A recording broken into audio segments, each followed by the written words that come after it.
Hi there! Today I'll show you how to remove fake and bot followers from your X account using Circleboom Twitter. Let's go! First, go to the Circleboom Twitter. Once you're in, click on the Followers tab on the left-hand menu. From the drop-down, select Fake/Bot Followers.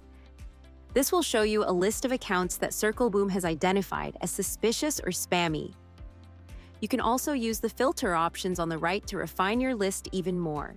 Filter by engagement, verification status, and more to narrow down exactly who you want to remove. Next, go through the list and select the accounts you want to remove. You can check them one by one or click Select All for a bulk cleanup.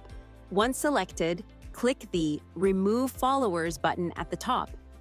A confirmation message will appear. Click Remove Followers again to proceed. Now, here's the important part.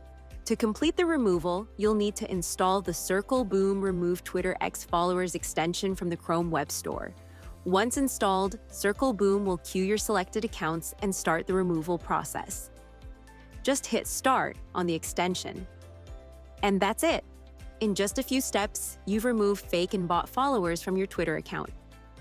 If you found this video helpful, give it a thumbs up and subscribe for more social media tips, tricks, and strategies. Happy Circlebooming!